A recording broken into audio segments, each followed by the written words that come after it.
In every group, different tasks are ascribed to different members, and all the members of the group do not possess equal ability and skill for performing every task.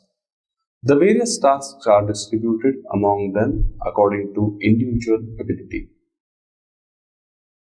The respective status also suffers a difference along with the allocation of different tasks to different individuals.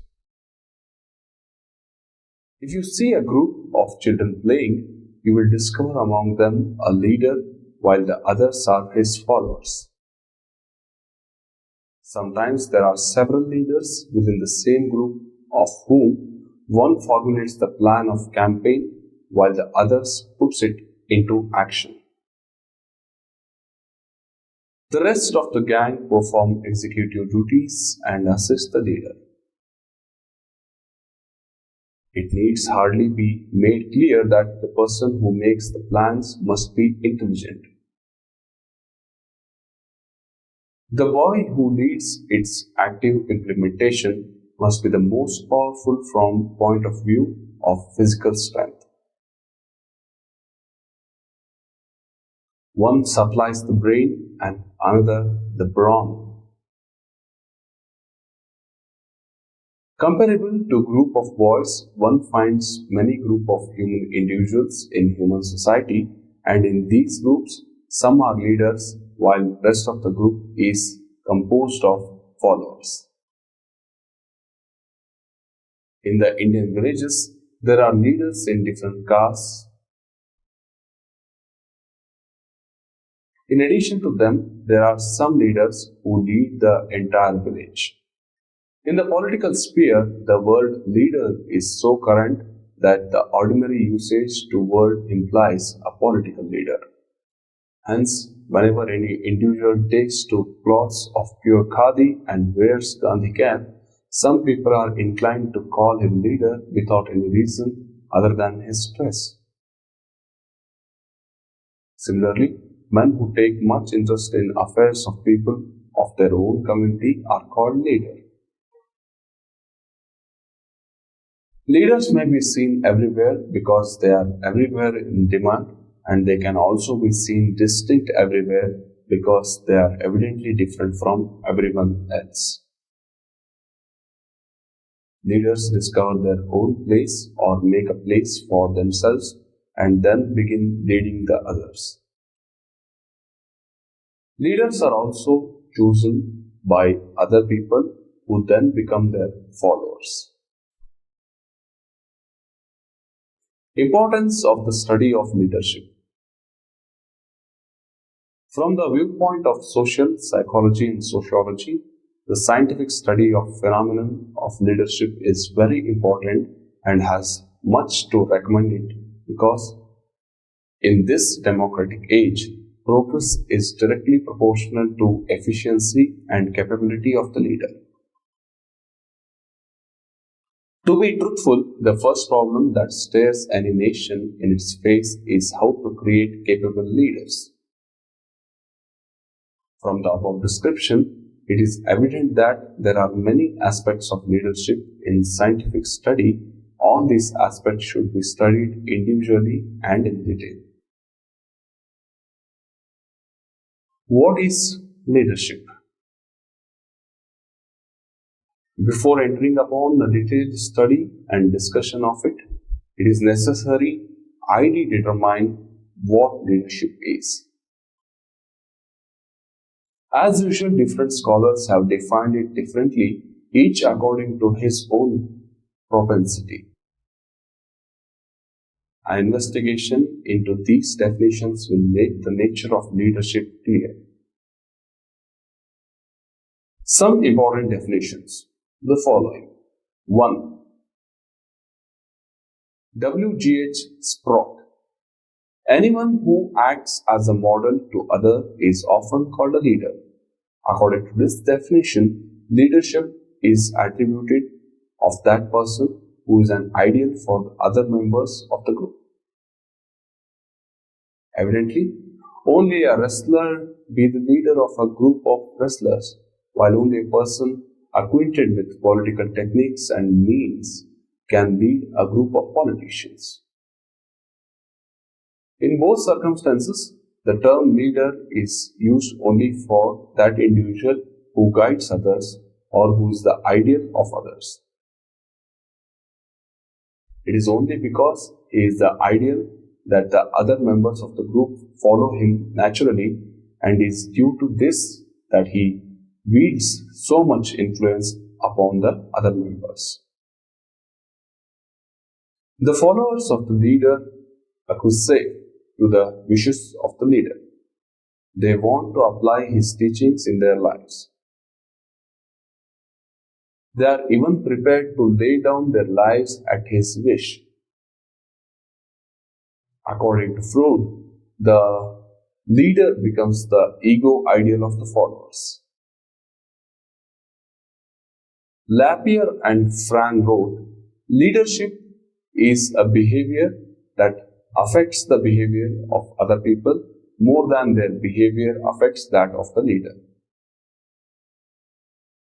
In every group, every member bears some relation to others, and all of them influence and affect each other. In these mutual relationships and the mutual influence, the individual who exerts the greater influence but is in his turn not influenced quite so much becomes the leader. In this way, then this definition throws light upon the interaction between the leader and his followers. The leader leads, suggests, orders, and guides. Other people follow him. Difference between leadership and domination.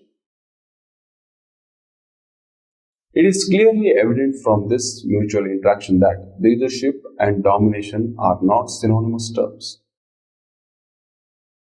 The leader does not remain unaffected the followers.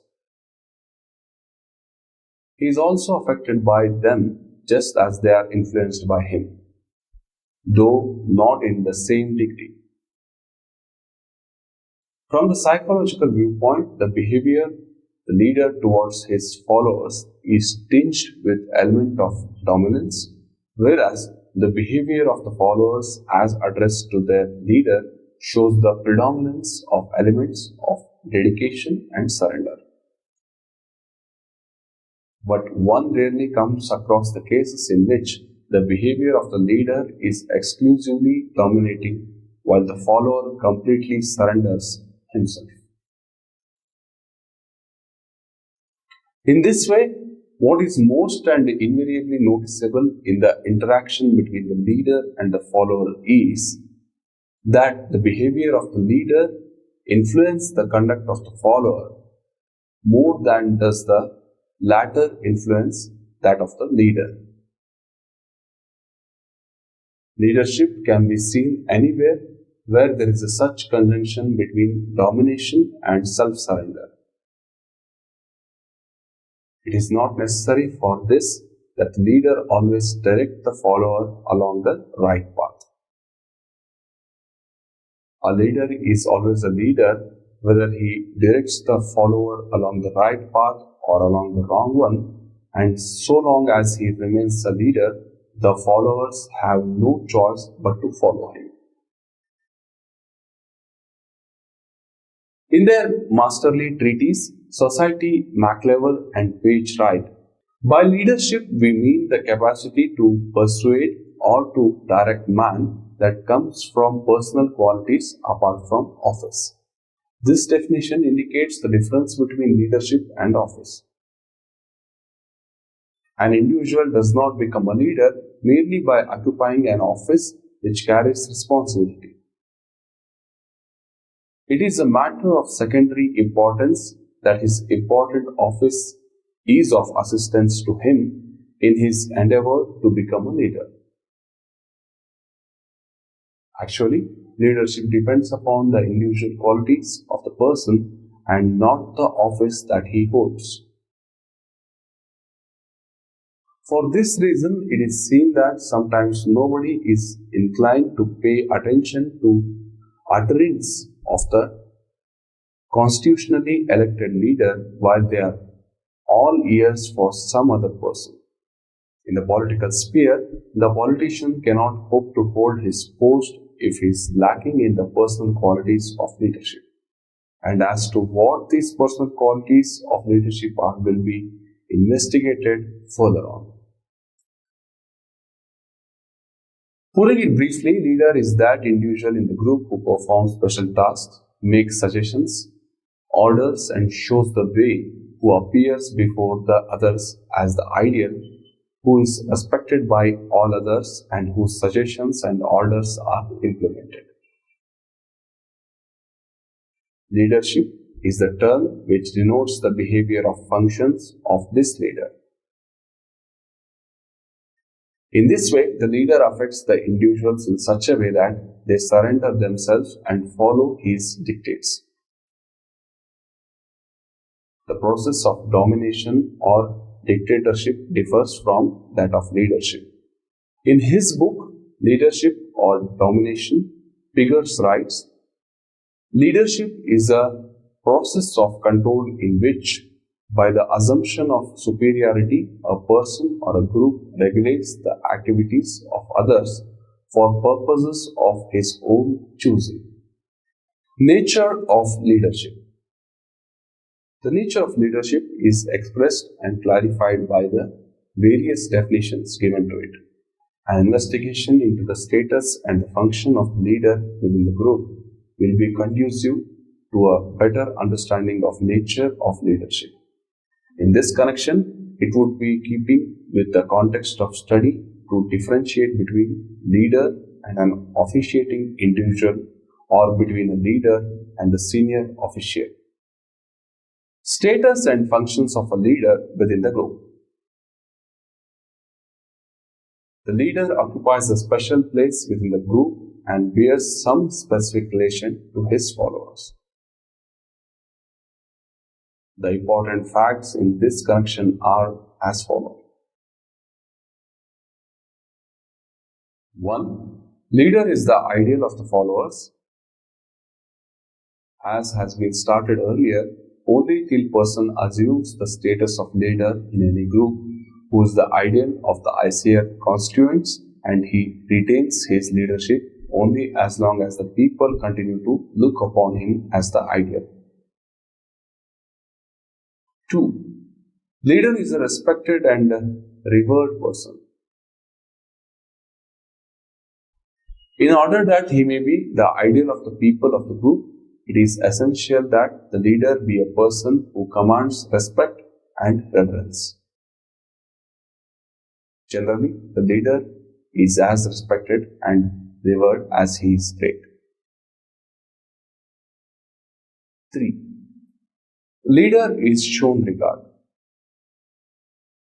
In the mutual behavior and interaction between the leader and followers, the latter manifest and much regard for him and are even prepared to lay down their lives in preventing the leader from suffering any injury. He does not have to coax or to persuade the followers to act on his decisions.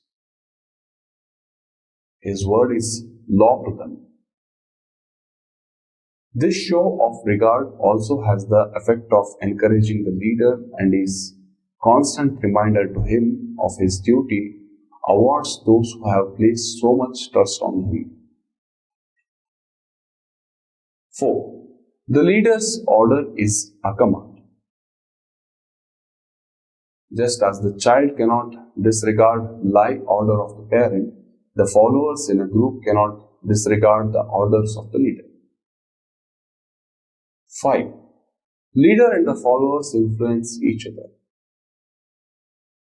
In studying the mutual behavior between the leader and his followers, it must be kept in mind that the influence is not entirely one-sided. Both mutually influence each other, though of course in this mutual effect, the influence exerted by the leader is by far the greater. From this, another fact that emerges in that a successful leader should make a constant note of the psychology of his followers. He should respect them and do nothing that can injure their feelings. It should be as constant endeavor to win their hearts rather than trying to display his power and influence. Only then can he hope to be their beloved leader. 6. Leader determines the group's conduct. All the members of the group obey and carry out the orders of the leader. In this way, the position of leader in the group is central and the most superior. His followers are always turning to him and constantly attending to him. Whenever any difficulty is posed, they turn to him expectantly for the solution and do whatever he sees lit. It is in elucidating this very point that Seaman and Morris write, one tentatively adaptable definition of leadership emphasizes its influence aspect. Leadership acts are acts by person which influence other persons in shared direction. 7. Leader controls the other members of the group. Every group is composed of many members. The process of leadership is determined by their specific kind of relationships. In the world of figures, leadership is a concept applied to a personality-environment relation to describe the situation when personality is so placed in the environment that his will, feeling, and insight direct and control others in pursuit of common cause. The foregoing treatment of the station and the function of a leader in his group is enough to make it clear that leadership is dependent upon some personal and individual qualities and that it is distinct from office. It cannot be denied that an individual can become a leader with facility if he is occupying a high and important post. As Shartle and Stockdale have written, persons who occupy positions which are commonly presumed to demand leadership ability are proper and likely subject for the study of leadership. But merely by his occupying an office that demands the qualities of leadership, it cannot be concluded that individual possess the qualities usually found in leader. It is of course necessary that if he is to continue in the post for long, he must possess the requisite qualities. For example, if a person lacks the qualities of an army general, he cannot successfully lead the army for long. On the other hand, the individual who possesses these qualities can become the general. It is only due to this difference in leadership and office that many so-called leaders are divested of their status, generals, and murdered by their own armies while new persons come to forefront in the leadership. Difference between leader and officiating head. In this way, leaders differ from the officiating head. Roughly speaking, the difference between the two is the following. 1. Difference in the basis of influence. Both the leader and the official head influence other people, but the basis of influence in two cases is different. The influence or authority of officiating individual is, as is evidently indicated by his designation, by virtue of the office he occupies. Not so is the case with the leader. All the authority that he wields is only by virtue of his qualities of leadership. 2.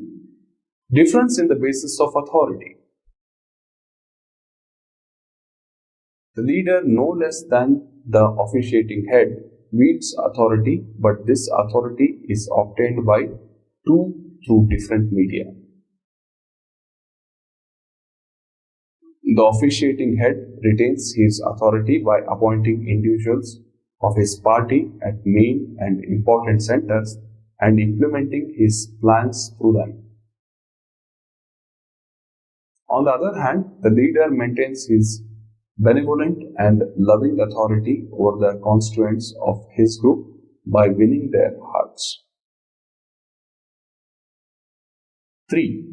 Difference in relation to other members of the group. Neither the leader nor the officiating head is an isolated entity. Both have relations with other people. The natures of these relationships are different. The officiating head only issues orders and does not invite suggestions or take advice from others.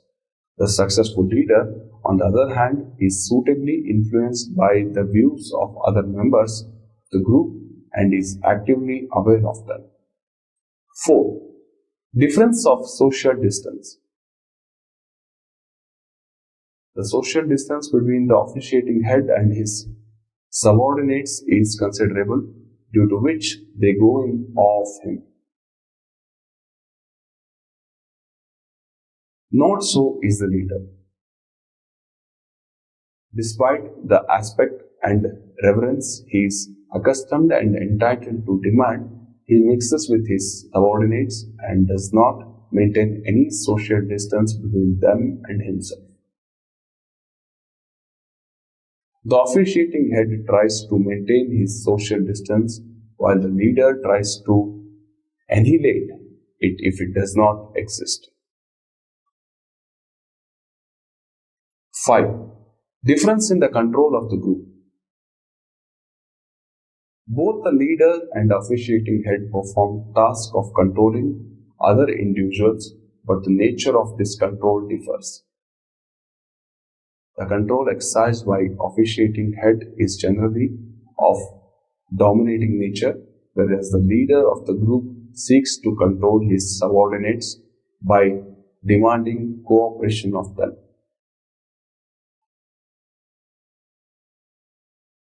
6. Difference is determining the objectives of the group.